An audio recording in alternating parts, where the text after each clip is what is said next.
स्वागत है आप सभी का एमपी परीक्षा के ऑफिशियल यूट्यूब चैनल पर। आज हमारे साथ एक बहुत खास मेहमान हैं, उनका नाम है नमित ढेरिया जी, जो 2017 के लेबर इंस्पेक्टर के एग्जाम में चयन हुए थे। चलो चलते हैं हम लोग अपने मेहमान के पास, जो आपको अपने बारे में कुछ बताने वाले हैं। जी सर।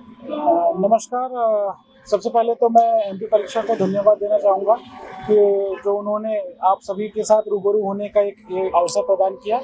मैं नमित डहरिया 2017 में लेबर इंस्पेक्टर के पद पर चयनित होकर अभी फिलहाल मैं धार में पोस्टेड हूँ।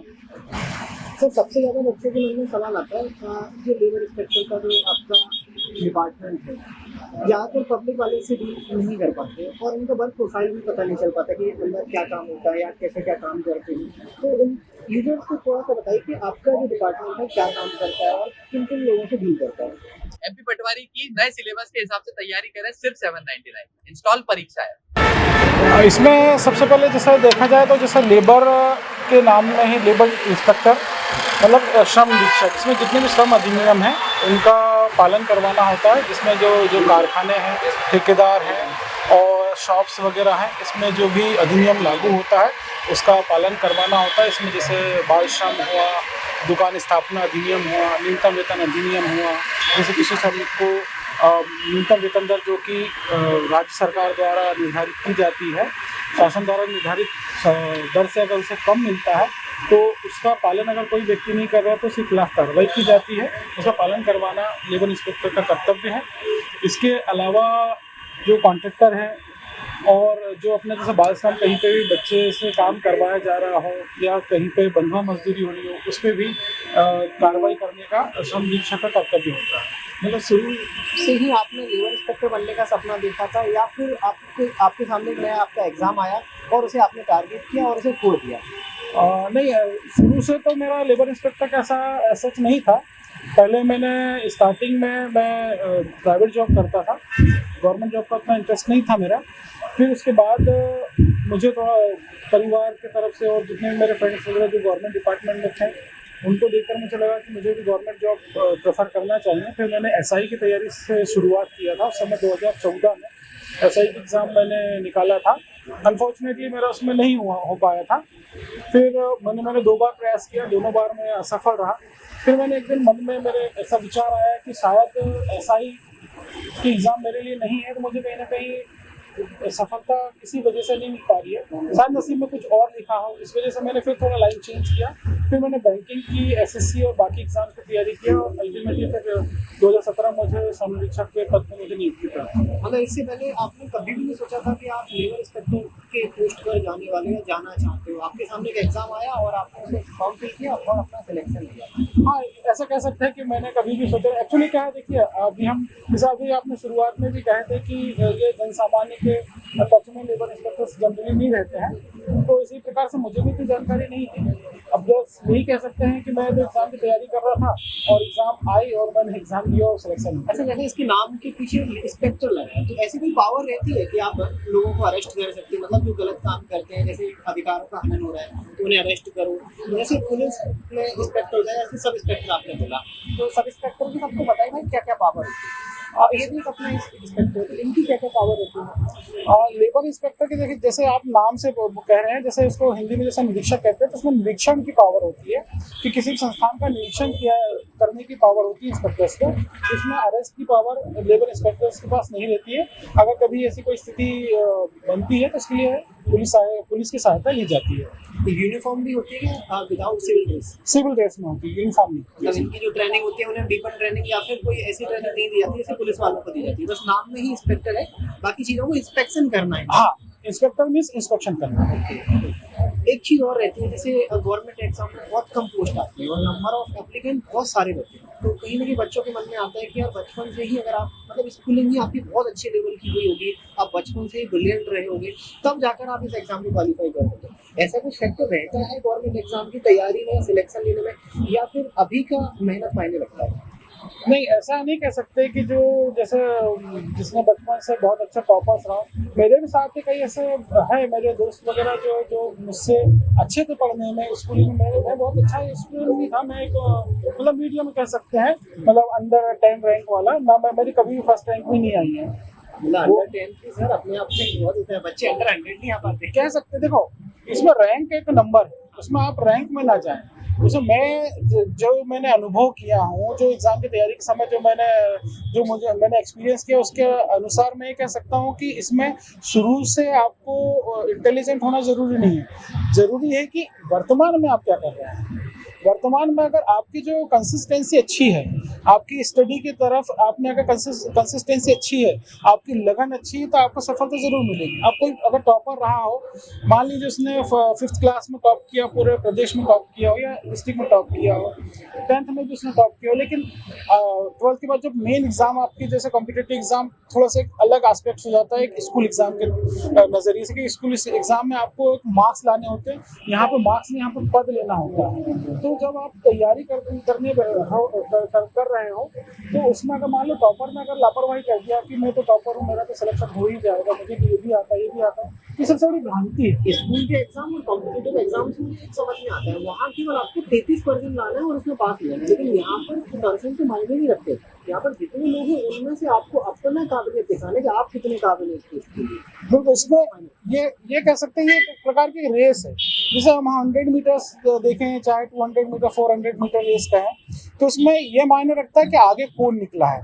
ये मायने नहीं रखता है कि उसने बचपन में क्या खाया था, बादाम खाया था, काजू खाया था, उसने कितनी मेहनत की उस मुकाम, उसको वो जो लाइन है, फाइनल लाइन को पार करने के लिए कितनी मेहनत करनी पड़ी। जैसे अगर हम ओलंपिक की बात करें, तो ओलंपिक में उसेन बोल्ट का नाम सभी लोग जानते हैं। अगर मुझे आज सपोज किसी व्यक्ति को 100 मीटर्स में गोल्ड लाना है, तो डेफिनेटली उसको उसेन बोल्ट का जो रिकॉर्ड है वो ट्रैक करना पड़ेगा, उसके लिए उसको प्रैक्टिस करनी पड़ेगी। और उसने बचपन में क्या किया था वो डजंट मैटर, वो अभी क्या कर रहा है और अभी कितनी मेहनत कर रहा है वो सबसे अहम रखता है। उसमें उसका डाइट कैसा है, उसकी प्रैक्टिस कैसी है, उसका कोच कैसा है, उसको कैसा रास्ता दिखा रहा है, वो डिपेंड करता है। बचपन डिपेंड नहीं करता, उसके करंट जो तैयारियां हैं वो ज़्यादा महत्वपूर्ण रखती है। जैसे एग्जाम में भी सेम अगर देखें तो करंट में जो हम एग्जाम की तैयारी करें, जैसे मान लीजिए कि एक व्यक्ति है, वो उसके करंट में उसके 4 सब्जेक्ट में 4 में से उसके 3 बहुत अच्छे हैं, बहुत अच्छे मतलब बहुत ही अच्छे, कि अगर मैथ्स में कोई सवाल तो कर लेता है, लेकिन उसने अगर लापरवाही कर ली और अगर पैटर्न कहीं भी चेंज हो गया, क्योंकि वो प्रैक्टिस नहीं कर रहा है, इट मीन्स कि अभी का जो पैटर्न चल रहा है उससे अवेयर नहीं होगा, और कहीं ना कहीं उसको जो नंबर आने चाहिए, अगर टॉपर हूँ 50 में से अगर 50 ला रहा हूँ तो मैं टॉपर कहलाऊंगा, 50 में से अगर 30 ला रहा हूँ तो मैं टॉपर नहीं कहलाऊंगा। और हमें तो यहाँ पे मार्क्स नहीं लाना है, हमें तो यहाँ पे पद लाना है। तो पद लाने के लिए कंसिस्टेंसी जरूरी है, वो भी वर्तमान में अभी क्या कर रहे हैं, सबसे मेन इसका ही। एक जैसे बच्चे रहते हैं कि अपन बहुत एवरेज स्टूडेंट है, एक एवरेज स्टूडेंट की तैयारी के लिए कितना मिनिमम समय लगता है, या सबसे बड़े बच्चे का होता है कि मुझे कितने घंटे पढ़ना चाहिए, 12 घंटे 15 घंटे, कितने घंटे और कितने समय तक पढ़ना चाहिए, तब जाकर मेरा सिलेक्शन। एवरेज स्टूडेंट देखो जनरली क्या होता है, एवरेज स्टूडेंट कभी कभी सबसे एक मैं बात कहना चाहूँगा कि कोई किसी भी एग्जाम की तैयारी करो, चाहे बैंकिंग हो, एसएससी हो, व्यापम हो या पीएससी हो, सबसे पहले तो अपने आप को पहचानो, आपकी कैपेबिलिटी कितनी है, आपके अंदर ताकत कितनी है। मैं अगर सिटिंग कर रहा हूँ, मैंने 4 घंटे पढ़ने की सिटिंग की कैपेसिटी है, तो मैंने 4 घंटे उसको बैठ के पढ़ लिया, ठीक है। अब एक व्यक्ति जिसकी 4 घंटे बैठने की कैपेसिटी ही नहीं है, इसका मतलब ये थोड़ी ना है कि वो एग्जाम क्रैक नहीं कर सकता है। उस 4 घंटे को 1 घंटे में भी तो कन्वर्ट कर सकता है ना। 1 घंटा पढ़ लिए, थोड़ा रेस्ट ले लिए, फिर 1 घंटा पढ़ लिए, फिर रेस्ट ले लिए। तो आपको जो एग्जाम क्रैक करने के लिए मान लीजिए 4 घंटे की स्टडी की आवश्यकता थी, वो आवश्यकता तो आपने फुलफिल कर ली।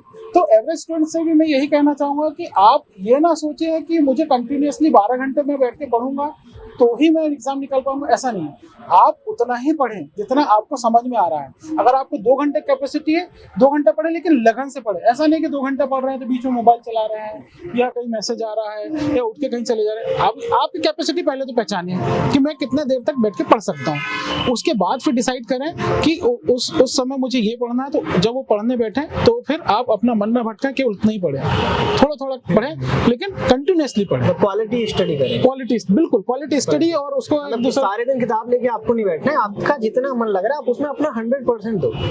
बिल्कुल उसको क्वालिटी स्टडी और स्मार्ट स्टडी भी कह सकते हैं। स्मार्ट स्टडी भी कह सकते हैं। जैसे मान लीजिए मैं सुबह 4 बजे उठा, अच्छा, इससे कोई फर्क पड़ता है कि मुझे सुबह ही उठ के पढ़ना चाहिए या मुझे लेट नाइट तक पढ़ाई करनी चाहिए, ऐसा भी कुछ रहता है क्या? ये पर्सन टू पर्सन वरी करता है, लेकिन हाँ मैं जरूर कहूंगा सुबह और जो लेट नाइट का समय होता है एक्चुअली लोग इसलिए प्रेफर करते हैं, वो जो समय होता है ना वो शांत समय रहता है। अभी अगर हम जैसे दोपहर की बात करें या शाम की या आफ्टर 10 की, तो उसमें क्या होता है थोड़ा सा कहीं ना कहीं से सराउंडिंग से साउंड या आपके फोन कॉल्स आना या कोई ना कोई डिस्टर्बेंस होता है, डिस्ट्रैक्शन बहुत होता है। हाँ अगर हम 4 बजे से लेकर 6 बजे तक का समय या 7 बजे तक का समय देखें तो उस समय आपको डिस्टर्ब करने वाला कोई नहीं रहता, आप अकेले रहते हो, तो वो इसीलिए इसको आइडियल इसलिए माना जाता है क्योंकि उस समय आपको डिस्टर्बेंस के लिए कोई व्यक्ति या कोई चीज नहीं रहती है। इसलिए कहा जाता है कि या तो कई लोग कहते हैं, आपने कई लोगों के से सुने होंगे कि सुबह का समय और रात का समय मेरे लिए बहुत अच्छा रहता है, जस्ट बिकॉज ऑफ वो जो साइलेंस वाली जो फीलिंग है उसमें पूरा मन के साथ जो तन्मय होकर पढ़ते हैं उसी के लिए है। अच्छा, जैसे आज आप बच्चों की ना आइडियल हो, क्योंकि आज आप एक चयनित अभ्यर्थी हो, तो आपका क्या स्ट्रेटेजी था, आपका डेली रूटीन क्या था, आपने इस एग्जाम को क्रैक करने के लिए कौन सी स्ट्रेटेजी बनाई थी, थोड़ा सा बच्चों को बताइए। मैंने सबसे पहले देखिए, मैंने चाहे वो सब इंस्पेक्टर की बात करें या अभी जो वर्तमान में मैं लेबर इंस्पेक्टर के पद पे पोस्ट उसकी बात करें, मैंने सबसे पहले तो ये किया था, मैंने अपना टाइम टेबल बना लिया था कि मैं कितने बजे सोकर उठता हूँ। ऐसा नहीं कि मैं 4 बजे का अलार्म डाला हूँ 4 बजे उठना, मैंने जनरल वे में कि एक बायोलॉजिकल साइकिल होती है हमारी कि अगर आप जैसे 7 घंटे मुझे सोने की आदत है, तो आप अगर 10 बजे सोएंगे तो 6 बजे ऑटोमेटिक आपकी नींद खुल ही जाएगी। तो वही बायोलॉजिकल साइकिल के अनुसार मैं कितने बजे उठता हूँ, तो उसको मैंने कागज में लिख लिया, कागज में लिख के मैंने दीवार पर लगा लिया। अपनी क्षमताओं के अकॉर्डिंग अपने बिल्कुल रूटीन डेली शेड्यूल को चेंज कर लिया। हाँ, आपकी क्षमता, आपकी कैपेसिटी, आपकी कैपेबिलिटी कितनी, स्टार्टिंग आपको उसी प्रकार से करनी पड़ेगी। क्षमताओं से परे होकर जाकर ही आप सफल होंगे, ये सत्य है, लेकिन क्षमताओं के साथ तो पहले कुछ कदम चलना पड़ेगा ना। और सबसे पहले तो ये क्षमताओं को तो पहचानो। बिल्कुल, हनुमान जी को भी नहीं पता था उन्हें बिल्कुल काबिलियत है। हाँ, थोड़े टाइम बाद उन्हें पता चला। तो जैसे मैंने क्षमताओं को पहचाना कि भाई मैं 2 घंटे पढ़ सकता हूँ, 4 घंटे पढ़ सकता हूँ, तो मैंने टाइम टेबल बना लिया। फिर टाइम टेबल में मैंने सब्जेक्ट चूज किया कि किस सब्जेक्ट को मैं कब दूं। अब जैसे मान लीजिए मैथ्स है, तो मैथ्स ऐसा सब्जेक्ट है जो नींद उड़ा देता है। अगर मैथ्स अगर अपन करने बैठ जाए, आप भी जानते हैं, अगर मैथ्स सॉल्व करना बैठ जाए तो टाइम का पता ही नहीं चलता और 2 घंटे 3 घंटे कब चलेगा। तो इस समय को मैं कब रखता था, जब मुझे नींद का समय होता है, जैसे जो आफ्टर लंच, खाना खाने के बाद बिल्कुल नींद उड़ जाए। हाँ, तो लंच के बाद कॉफी से खोली जाती थी, वो आप मैथ्स से खोलता था कि नींद आ रही है तो मैथ्स करने बैठ गए कि इस समय अपने को नींद आती है, जनरली खाना खाने सभी को आती है, हम तो ह्यूमन बीइंग है। तो उस समय मैथ्स करता था, मैथ्स और रीजनिंग को ज्यादा समय नहीं देता था क्योंकि मैथ्स को ज्यादा समय देता था। मैथ्स में मजा इतना आता था क्या करें। और जो सुबह का जो शांत वाला वातावरण जिसमें एकाग्रता की जरूरत पड़ती है, उसमें जीएस, इंग्लिश और हिंदी इनको देता था मैं। ये मेरी स्ट्रैटेजी थी पढ़ने की। मॉक टेस्ट कितना हेल्प करते हैं कि आपने उस टाइम मॉक टेस्ट लगाए थे? क्योंकि बच्चे पूछते हैं कि सर मॉक टेस्ट लगाएं या नहीं, कि आप पूरा अपना सिलेबस ही कंप्लीट करें, और मॉक टेस्ट लगाएं तो उनका तरीका क्या होना चाहिए? मैं ये कहूँगा कि मॉक टेस्ट एक रामबाण है, रामबाण कहूँगा मॉक टेस्ट को। क्यों? क्योंकि जब तक आप क्या पढ़ रहे हो, जब तक आप एक टेस्ट नहीं दोगे ना, पता नहीं कर पाओगे कि आप कितने गहरे पानी में हो। जब तक आप पानी में उतरोगे नहीं, पता कैसे चलेगा कि आप कितने गहरे पानी में हो। बाहर से तो दिख रहा है कि यार ये तो घुटने तक पानी है, लेकिन जैसे ही हम अंदर गए तो पता चला गड्ढा था। तो आप पानी में उतरे।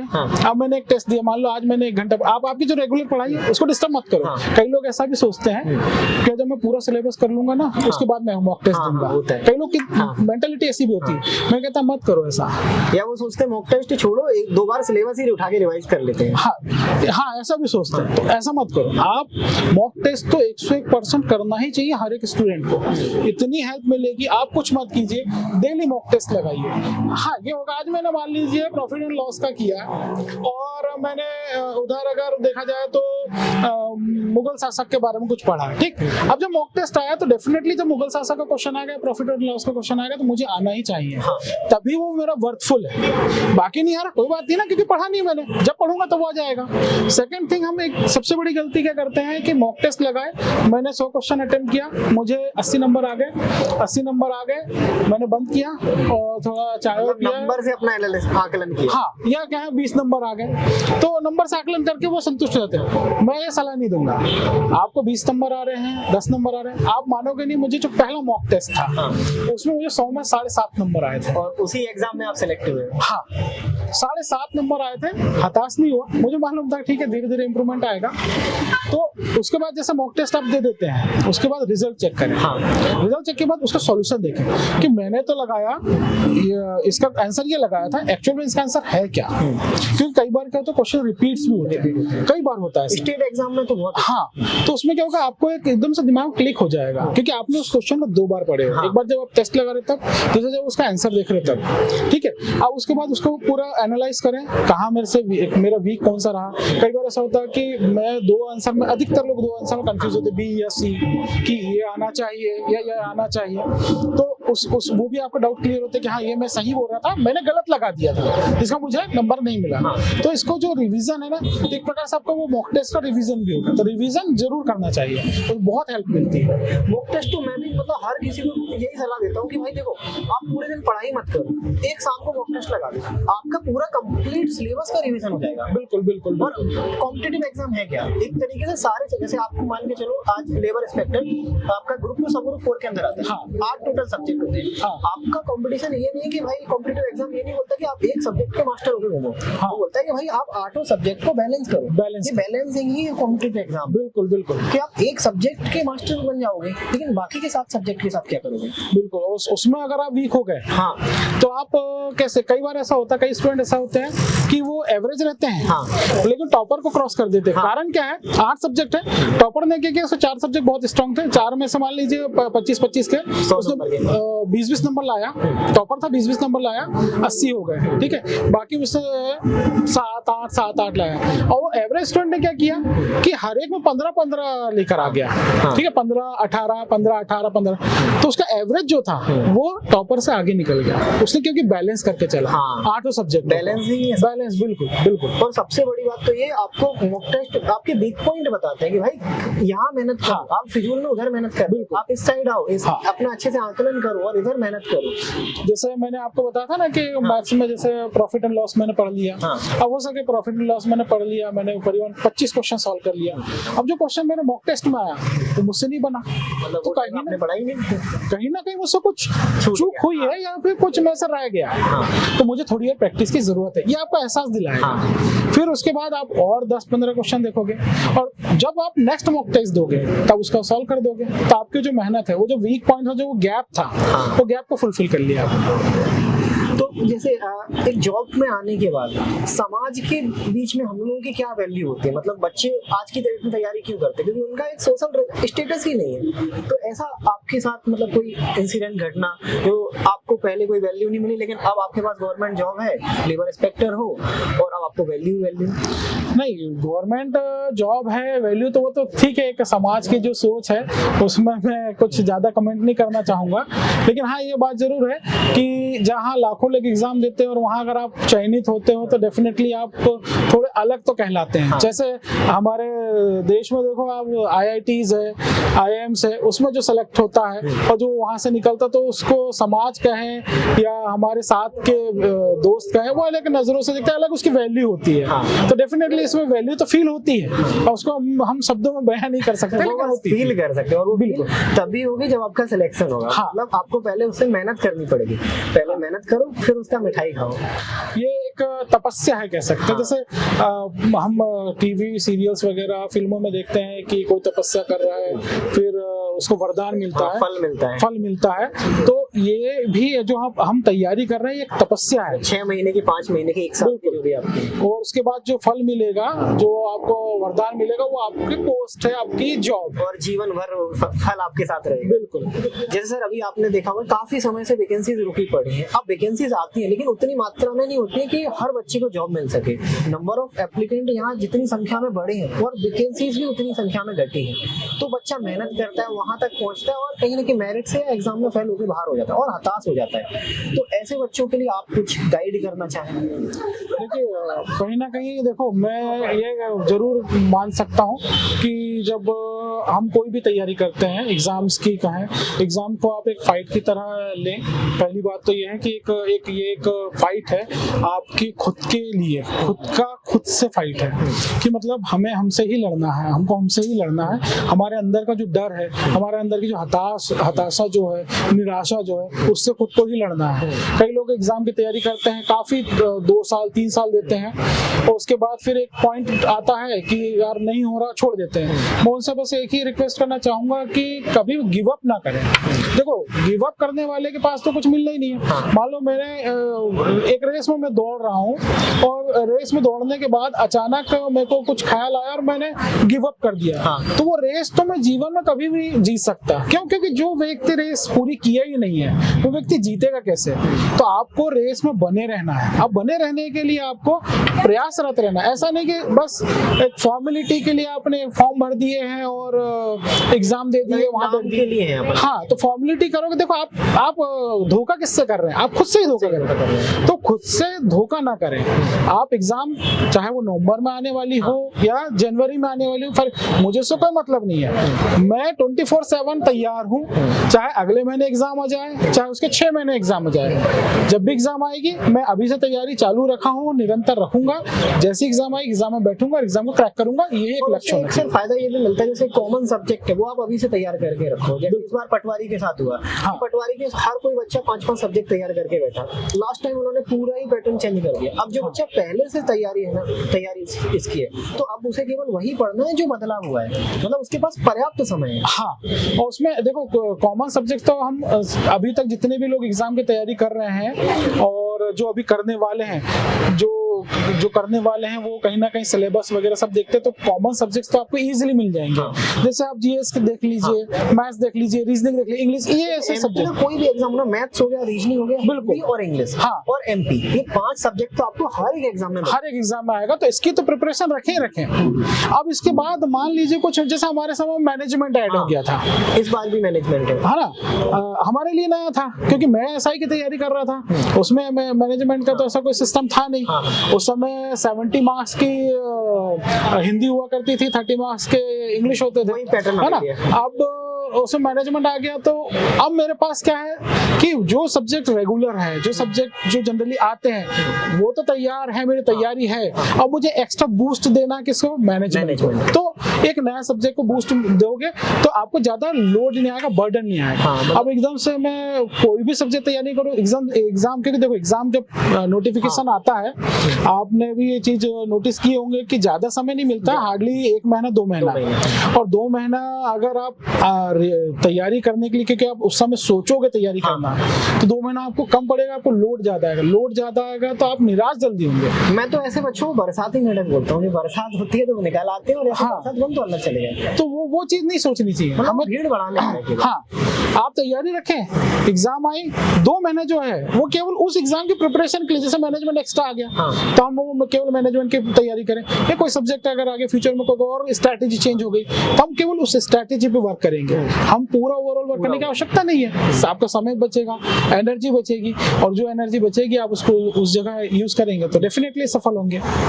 लास्ट में सर, बच्चों के लिए आपका कोई संदेश जिससे बच्चे मोटिवेट हो सके और जो डिमोटिवेशन उनके पर हावी हो चुकी है वो थोड़ी कम हो सके?